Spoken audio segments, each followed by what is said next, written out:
não ficou sabendo. Fez isso administrativamente na Jari, e a Jari simplesmente indeferido. Não diz nem por que está indeferido. Isso aí, é uma outra...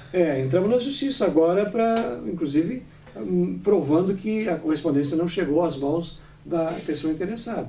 Não sei o que vai dar. É que o normal se presume, né? O que é diferente ele tem que provar. Então, se realmente ele vai ter que provar que ele não estava lá, que foi o porteiro. Está provado que no AR ali que não foi ele que recebeu. Então se presume que mandando para aquele endereço ali recebeu o proprietário do veículo, né? Por quê? Porque ele não tomou as devidas precauções de alterar o seu endereço do veículo, infelizmente. Aí, doutor. Vamos adiante, então?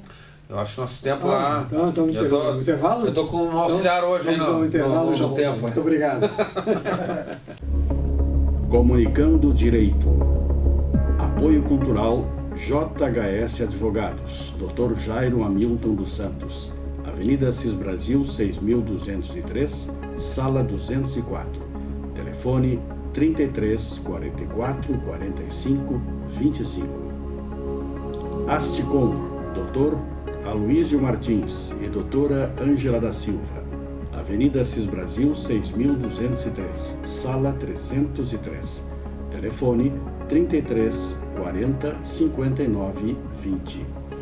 Carmona Advogados, Dr. Felipe Carmona. Avenida Protásio Alves, 3504, Sala 605.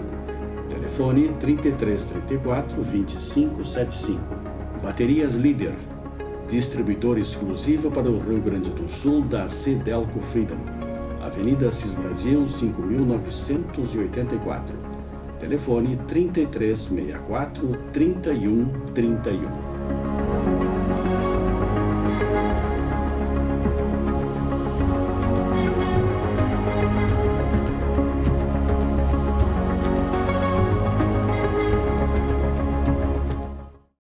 Estamos de volta comunicando o direito com a presença do Dr. Aloísio Martins, à minha esquerda, e o Dr. Felipe Carmona, à minha direita. Lamentando a ausência do Dr. Jairo, que agora é o apresentador oficial do nosso programa, mas como ele estava adoentado e afônico, resolveu ficar em casa, então eu estou, eventualmente, agora eu vou aparecer no programa, nesses casos realmente de necessidade. Bom, perguntinhas. Telespectadora não identificada pergunta se pode fazer testamento de todo o seu patrimônio ou se existe alguma limitação. Está bem genérico isso aqui, né? Cabe... Não, mas é possível, eu acho. Não é possível? Não, depende também. Não, ela quer saber se pode testar todo o seu patrimônio. Mas é legítima. Bom, já é o que ela quer saber. Pois é. Não, ela tinha que ter dito se ela tem herdeiro, se não tem. Bom, aí então nós vamos responder. Então tu tem que responder. Condições. Largando. Então, a senhora pode, para fazer o seu testamento, a senhora poderia fazer ele de todo o seu patrimônio, se não houvesse herdeiros necessários, que seriam os filhos, ascendentes, filhos e ascendentes. Então, se houverem só apenas colaterais, seriam irmãos, e daí por diante, então a senhora poderia testar todo o seu patrimônio. Agora, havendo herdeiros necessários, a senhora fica limitada a poder testar apenas a metade do seu patrimônio. A outra metade tem que ficar destinada aos herdeiros necessários. Agora, se a senhora pretende, então existe essa limitação de 50%. Agora, se a senhora pretende fazer o testamento naquela hipótese para evitar futura discussão, briga depois da morte, fazendo o testamento beneficiando os próprios herdeiros, aí então a senhora pode fazer o testamento de todo o seu patrimônio, né? Porque aí não vai estar excluindo os herdeiros necessários. Então a senhora pode, por exemplo, digamos que a senhora tenha 4 filhos, quer beneficiar um filho com 40%, o outro com 30%, outro com 25%, pode, desde que respeitada, no mínimo, os 50% do herdeiro necessário. Então, entre os seus descendentes, os herdeiros necessários, então pode partilhar isso. Eu acho até de muito bom alvitre a pessoa fazer o testamento para evitar, às vezes, Eu tenho presenciado exemplos de irmãos que chegam até a se matar às vezes, né, em função de herança. E se o testador já disciplinar como vai ficar dividida a herança, evita esse tipo de problema. Porque não disciplinado como a forma como vai ser partilhado os bens, aí um quer isso, outro quer aquilo, e aquilo tem mais valor, isso tem menos valor, e aí gera uma discórdia, né? Eu acho que toda pessoa que quer evitar futura discórdia entre os seus herdeiros deveria fazer o testamento e disciplinando a forma como seria efetuada essa partilha. Em suma, né, o testamento, lógico, né, o testamento é bom, é barato, tem eficácia jurídica e evita uma discussão por muitos longos anos, né, que daqui a pouquinho há um litígio, num inventário, aí, uma situação peculiar, os herdeiros acabam tendo prejuízo em vez de receber um patrimônio, né. Muitas vezes essa discussão de um bem pode levar muitos anos e aquele patrimônio se dilapidando, se deteriorando com o passar do tempo, porque ninguém cuida no fim, né? É meu ou não é? E aí acaba... Então, eu acho que o nosso telespectador, ele tem que procurar um advogado de sua confiança quando entender que tem algum patrimônio e queira já dispor de forma igualitária, de repente para um herdeiro necessário, ou como adiantamento legítimo, né, na verdade. Adiantamento legítimo não é o caso, mas como ele quer que essa herança seja partilhada, e aí ele pode, inclusive, até diretamente do tabelionato, que o oficial, né, do tabelião tem a possibilidade de fazer diretamente. O advogado, ele vai dar toda essa instrução. Em suma, é isso, né? Eu acho que é interessante o testamento, até porque não é fazendo o testamento que não possa mais ser alterado, não. Ele pode ser revogado a qualquer momento. Pode ser alterado. Então, fazer o testamento hoje, a senhora quer que os seus bens sejam partilhados dessa forma. Se amanhã mudar de ideia, quer que seja partilhado de forma diferente, altera esse testamento. Revoga aquele, faz um novo testamento. Então, de forma que não há risco de ser irreversível essa sua vontade. Há preocupação das pessoas, às vezes, de em vida querer resolver problemas pós-morte. O cara quer morrer, mas quer morrer... Não, morrer acho que às vezes ninguém quer, né? Ele quer morrer com tranquilidade, sei lá, evitar problemas e brigas futuras, né? Depois que ele está morto, quer dizer, vocês estão aconselhando que faça testamento, tudo bem. Eu pergunto, vocês fazem? Tu fez o testamento? Eu já partilhei em vida. Fez? Estou partilhando em vida. Bom, eu sou muito jovem para pensar nisso. Esses dias me vieram oferecer um plano de jazigo e tal. Eu disse, não estou pensando em morrer ainda. Mas o dia que eu pensar, eu vou pensar literalmente em comprar. Eu sou favorável a que seja feito o testamento e muito favorável ainda quando o testador sabe que há litígio entre os irmãos. Nessa hipótese, é indispensável fazer o testamento, porque pode gerar morte.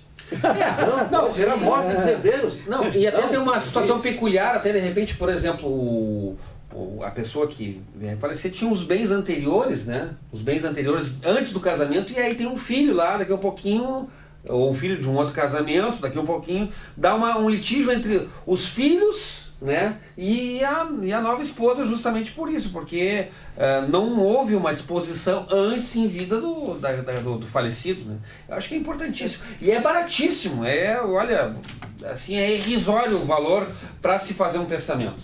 Não, e eu acho que o testador, inclusive, por exemplo, ele sabe o filho que tem, os filhos que tem. Tá, certamente. Então, agora, quando é uma família em que dificilmente vai haver litígio. Eu, felizmente, agora eu tive o prazer de fazer um inventário com 7 herdeiros. 7 herdeiros, sem problema algum, prestação de contas, e eram todos colaterais, inclusive. Tudo irmãos, não eram nenhum descendente nem ascendente.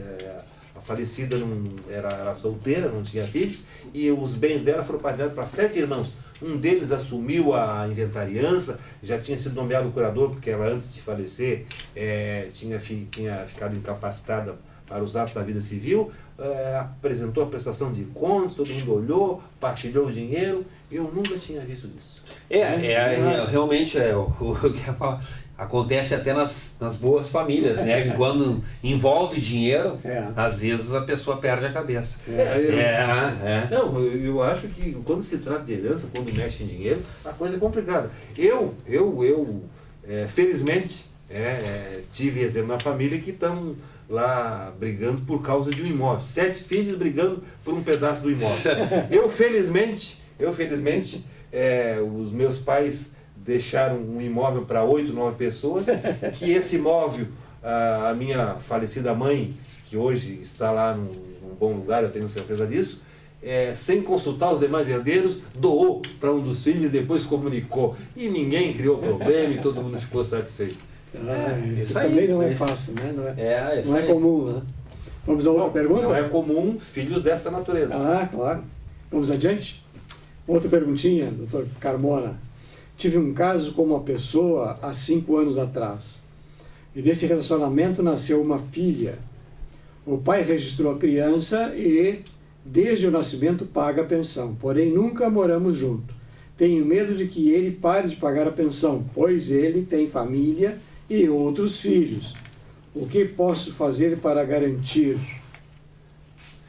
Na verdade, quem registrou foi outra pessoa. Não, o pai registrou, ele registrou. E desde o nascimento paga a pensão. Tranquilo. Paga a pensão, não sei judicial, deve ser, talvez judicial. Porém, nunca moramos juntos. Mas ele paga a pensão.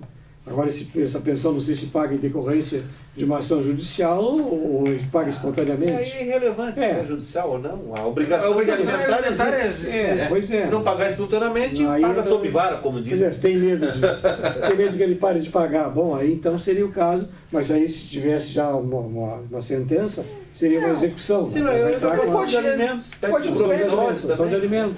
A ação de alimentos, ela é... Se haver um consenso, um acordo já com o pagamento ali acertado entre as partes, entra com uma ação de alimentos, o juiz homologa, inclusive já regulamenta a visita, de repente, que pode surgir dessa necessidade, e aí aquilo ali é a segurança jurídica, inclusive até com um marco final, né? Porque hoje é uma discussão muito grande, né?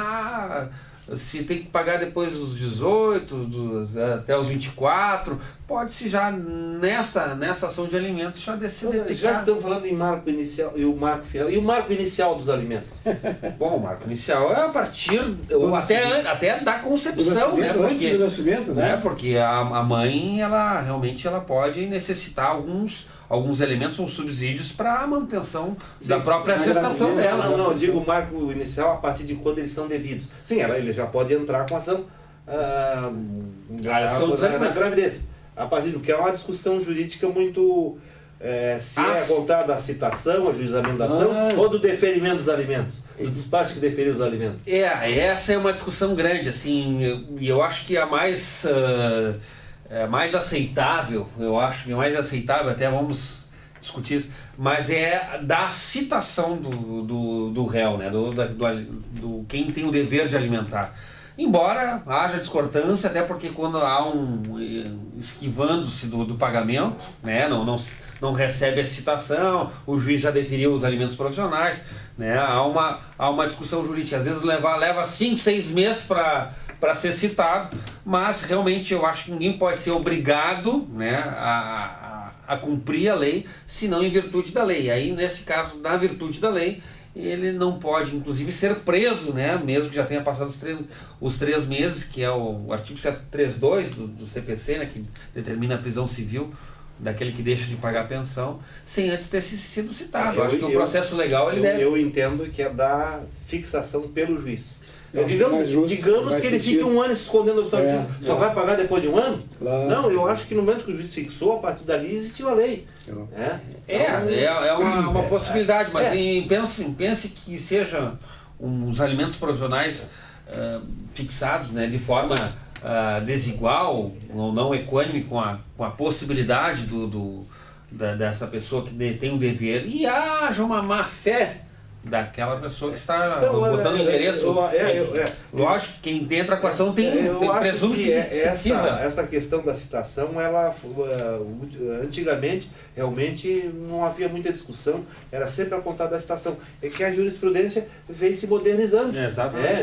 Então ela está se inclinando hoje, há várias nesse sentido, que é a partir da fixação pelo juiz. É, por isso que eu falei, é a questão mais aceitável, né? Mas justo, realmente... mais justo. Tá. Tá? Vamos adiante, então? Telespectador não identificado informa que foi assaltado na saída de um banco após ter sacado dinheiro. Pergunta se o banco é obrigado a reparar o prejuízo decorrente do assalto. Daí, Bem, na minha opinião, como o senhor foi assaltado fora do estabelecimento, eu entendo que o banco não tem que dar segurança para quem está na rua. Se o assalto tivesse ocorrido no banco, aí então o banco tem que garantir a segurança de quem está lá dentro. Então esse fato ocorrido, nós temos que fazer um alerta. Não saquem dinheiro e saem do banco. Tem aqueles bandidos que estão lá vendo quem saca dinheiro para dar o alerta para quem está esperando na rua assaltar as pessoas. Hoje em dia a modernidade permite fazer transferência bancária. Então, para sacar valores, saquem apenas o valor necessário para aquele momento. Não façam saques elevados, porque o risco é muito grande. Então, aqui nesse caso, me parece que se o senhor foi assaltado na rua, se o senhor foi imprudente sacando valores e saindo, porque via de regra, se o senhor tivesse pouco dinheiro no bolso, o assaltante não ia estar ali esperando na rua. Então, aí vai um alerta. Eu acho que geralmente se é uma gangue, tem um lá dentro sabendo quanto é que o cara recebe, dá informação para o cara que já está lá na rua. Não é saber quanto recebe, vendo o volume do valor que ele está sacando. Claro, o cara não vai... Exatamente. Eu quero contar o seu dinheiro para ver se dá para ele assaltar, se vale a pena. Vai chegar o tempo que isso vai acontecer, hein? Vai chegar o tempo. Não vale a pena ser assaltado, você pode ir tranquilo. Vai chegar o tempo. Pois eu quero fora de brincadeira, eu quero dizer uma coisa agora. A gente tu vê ali, no teu banco até foi assaltado esses dias. Eu acho que foi essa semana. O meu ali, que também é o mesmo de vocês, ali é do lado e... Pois é, eu vejo, principalmente no início de mês, filas de aposentados esperando para receber, para sacar dinheiro. Por que esses aposentados não abrem uma conta no banco para receber o crédito e não precisar ir no banco? Aí pega um cartãozinho para... Mas é que eles gostam de chegar lá e sacar o dinheiro. A dificuldade, né? Eu tenho um conhecido que diz, olha, até gosto de ir porque aí tem gente para conversar na fila e tal, a gente não tem nada que fazer mesmo, ficar lá na fila conversando. Mas é um absurdo isso, para quê? Mas é que as pessoas, às vezes elas são meio tradicionais. Há muitos anos atrás, e pessoas que já estão na fila ali, certamente já estão aposentados, já têm 60, 70, 80 anos. Na época de juventude delas, todo mundo manuseava o quê? Dinheiro, né? Dinheiro de plástico é agora, há uma década, 2 décadas agora que começou a ser utilizado. E então, acho que a questão do dinheiro mesmo, ter o dinheiro é mais importante para essas pessoas. Mas uma pequena situação aí que acho que a gente pode apimentar nessa pergunta, as instituições financeiras, elas têm responsabilidade objetiva, né? O ônus, o risco do empreendimento é delas. Acho que dentro desses caixas 24 horas, por exemplo, agora não existe mais esses caixas 24 horas que eram bancos de uma instituição na rua, né, na calçada, mas impostos de gasolina ainda existem. Há sim uma responsabilidade da instituição financeira, penso eu, porque é dever do